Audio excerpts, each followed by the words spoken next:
네, 이해식 의원입니다. 중앙선관리 사무총장님께 질의하겠습니다. 총장님께서 불편하실 테니까 일일이 답변은 안 하셔도 좋긴 좋을 것 같습니다. 네, 한번 쭉 들어보세요.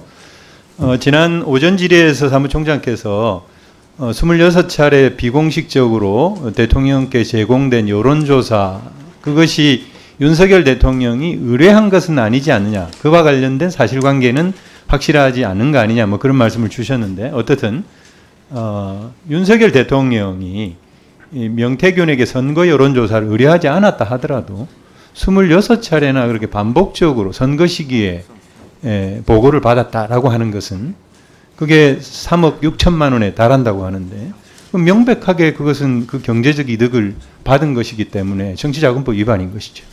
그렇죠? 그리고 명태균은 역시 그것을 불법적으로 기부한 것이기 때문에 이것도 역시 정치자금법 위반입니다. 그리고 여론조사를 선거에 활용한 윤석열 대통령은 이와 관련된 수입과 지출은 아주 투명하게 관리돼야 되고 또 선관위에 보고를 해야 되는데 그러진 못했죠. 그게 선거법 위반인 것이죠.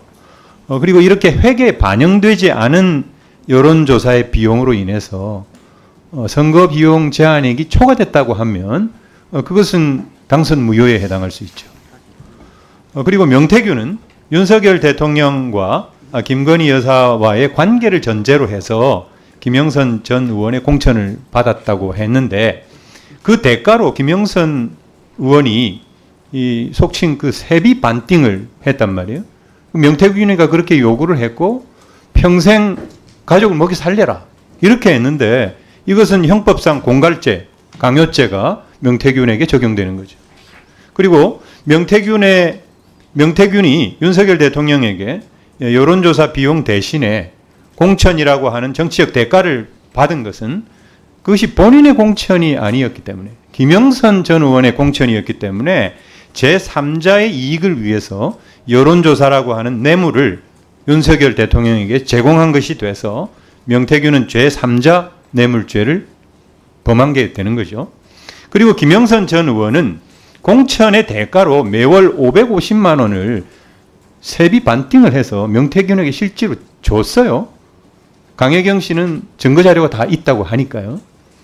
그런데 이것은 부정하게 공천을 받은 대가로 금전적 이득을 제공한 것이기 때문에 역시 뇌물죄에 해당하죠. 또한 공직자는 직무와 관련해서 어떠한 금전적 대가를 주고 받을 수 없기 때문에 공직자의 청렴 의무 위반이 되는 거죠. 종합하면은 윤석열 대통령은 대통령이라고 하는 정치적인 영향력을 이용해서 공천이라고 하는 대가를 제공함으로써 정치자금법, 공직선거법을 위반했고 직권남용죄가 성립이 되죠.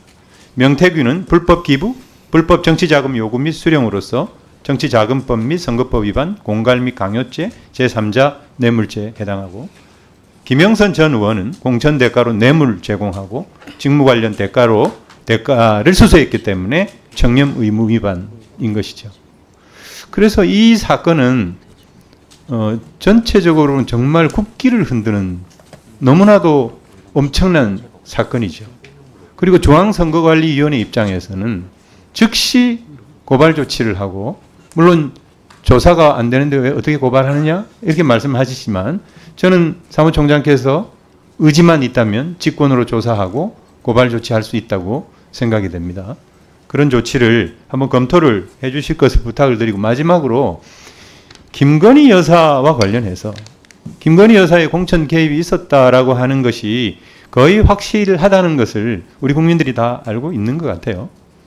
이 김건희 여사의 공천 개입은 우선 선거의 공정성을 해치고 정치적 후견주의와 연고주의를 조장하죠. 누가 공식적인 그런 관리 업무를 하는 사람에게 줄을 서겠어요? 김건희 여사에게 줄을 서지. 그리고 두 번째로 객관적이고 공정한 공천 관리를 통해서 경쟁력 있는 후보 선발을 추구하는 정당의 공천 관리를, 그 공천 관리 업무를 방해한 것이죠. 그럼으로써 민주주의를 퇴행시키고 교란시켰다는 비난을 받아 마땅하고, 그리고 대통령과 그 가족의 도덕성과 책임에 대한 국민 신뢰를 크게 떨어뜨려서 종합적으로 볼 때 국정 수행에 가장 큰 걸림돌이 되기에 이르렀기 때문에 이와 관련된 정치적, 사법적 처벌이 꼭 있어야 한다. 이렇게 생각을 합니다.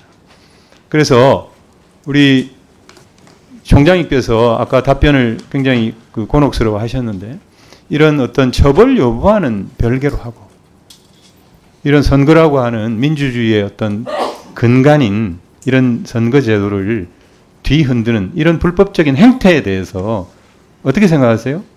적절한 것이라고 보세요? 그렇지 않다고 보세요? 모두 지금 가정적인 사항에서 지금 질문이 이루어져서 제가 답변드리기가 좀 곤혹스럽습니다. 네, 알겠습니다. 그리고 한 가지 네. 제가 또 질문이 하나. 잠깐 사무총장이 이제 고발건에 대해서 의지만 있으면 할 수 있다라고 지금 말씀하신 것 같은데요. 사실은 이 중요한 부분은 위원회 구조상 이제 중앙위원회 의결을 거치도록 되어 있습니다. 그래서 한번 올려보시죠. 안건. 네, 그래서 하여튼 네. 우리 의원님이 지적해 주신 사항에 대해서는 의원님들한테 전달해 드리도록 하겠습니다. 알겠습니다. 네, 소방청장께 질문하겠습니다. 예. 이재명 대표의 정치 테러가 있었습니다. 예, 그 정치 테러 당시에 이재명 대표를 이송했던 일반 응급 의료 헬기, 소방 헬기와 관련돼서 예. 제가 소방청 매뉴얼상에 문제가 있느냐, 권익위는 지침을 위반했다라고 하면서 소방청 공무원 2사람에 대한 징계를 요구했는데 그것이 매우 부당하다라고 하는 것이 여러 가지 자료에 의해서 드러났고 남아영 전 소방청장도 그런 견해를 얘기한 적이 있죠. 저도 자료를 요청을 했는데 소방청 매뉴얼상 문제가 있느냐 이렇게 질문을 했는데 특별한 문제는 발견되지 않았다 이렇게 서면으로 답변을 주셨습니다. 어떻게 보세요? 국민권익위원회의 2 소방공무원에 대한 징계 요구 합당하다고 보세요? 그렇지 않다고 보세요? 그 자료 저희들이 그 의사에 그 요청이 있었고, 그리고 그날에 이제 헬기가 저희들이 뜨는 조건들이 있습니다. 뭐 시계가 어떻고 또 구름이 운구가 어떻고 해가지고 확보가 되고 바람이 많이 불고 헬기를 뜰 수 있는 조건이면은 저희들이 그 소방 헬기를 그 전원에 그러니까 병원 간의 이송에 이렇게 활용하는 것이 소방청의 일반적인 사항이다. 그렇게 봤을 때 지난번에 그 남아영 청장께서도 같은 뜻 맥락으로 답변을 한 거를 알고 있고요.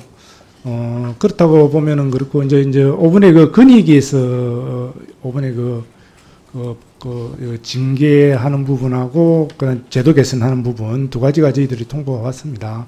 그 부분에 대해서는 그 매뉴얼이나 이런 부분들 닥터 헬기에 있는 내용을 내용 부분이 좀 우리 헬기 있는 거 약간 다른 부분이 있는데요. 그 부분은 우리가 범부처 헬기에 그 내용을 포함할지 말지는 지금 의견을 수렴하고 있고요. 그런 게 아니죠. 소방 헬기의 지침을 적용하지 않고 닥터 헬기의 지침을 적용해서 소방청 공무원들을 징계하라라고 주장을 한 거죠. 분위기에서는. 그 부분에 대해서는 닭을 잡는데 닭 잡는 칼을 써야 되는데 예. 소 잡는 칼을 쓰지 않았다고 그렇게 징계하라고 요구하는 거예요. 똑같은 거예요. 네, 그 부분에 대해서는 부산시 소방재난본부에서 거기에 대한 자기들 그 내부적인 절차와 또 검토 과정들을 거쳐서 결론을 낼 것으로 이렇게 저는 생각하고 있습니다. 어쨌든 단적으로 말해서 그 2 소방공무원이 지침 위반을 한 것이냐 안 한 것이냐 단적으로 말씀해 보세요. 그 부분은 답변을 주셨잖아요. 이미 매뉴얼상 특별한 문제 발견되지 않았다고. 그래서 거기 소방 응급구조 헬기에 네. 그 활용하는 매뉴얼에는 위반된 것이 없는 것으로 저희들은 그 판단을 하고 있습니다. 네, 수고하셨습니다. 다음은 존경하는 정동만 의원님 질의해 주시기 바랍니다. 정동만입니다. 최근 그 명태균 씨 발언들 종합해 보면 팩트는 없고